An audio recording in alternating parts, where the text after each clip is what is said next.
part of me wonders if I saw the best match I've ever seen in my whole life. I honestly think that Cena versus AJ is definitely going to be match of the year. It's one of the favorite matches that I've seen. I honestly did not pay that much attention to the first part of the match as I was working, but this thing drew me in.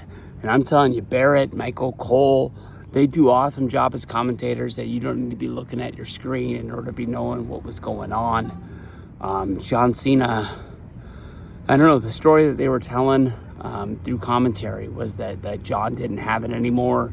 John ran out of gas, a few months before his, career was over. He was doing this last year, and he's just not able to beat Brock. He's not able to compete against a guy like AJ Styles, and he knows what he's doing. I mean, he's got the nostalgia tour going on.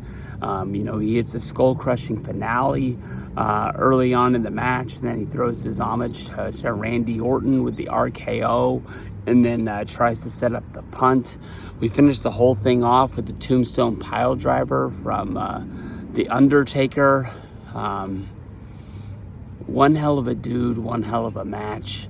I sat here and waited until the last final seconds of him going through the curtain, kept on waiting for Brock Lesnar. I let my opinions, I basically let everything out the other day, talking about how it doesn't make sense how Cena loses a match.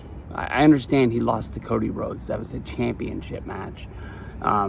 He lost the championship, but to keep going as a singles competitor, as the John Cena hustle, loyalty, and respect machine that I know, he doesn't just go out and get his ass kicked by Brock Lesnar and then all of a sudden say, hey, I want to have a match against AJ Styles.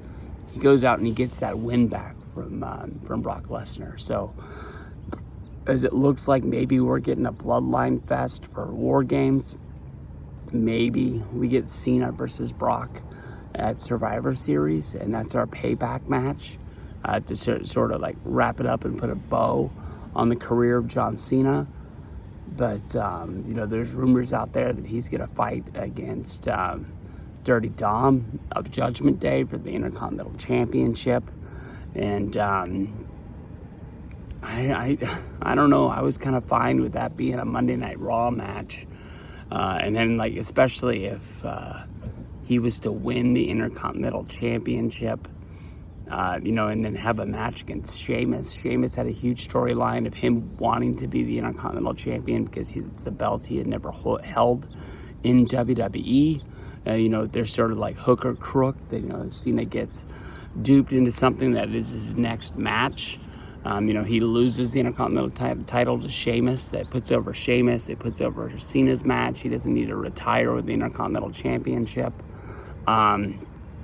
I thought that was kind of cool, but it looks like that's just not going to happen. But Cena has to get that win back. Cena having a match, putting somebody else over on his retirement tour, doesn't make sense to me. I don't jive with that.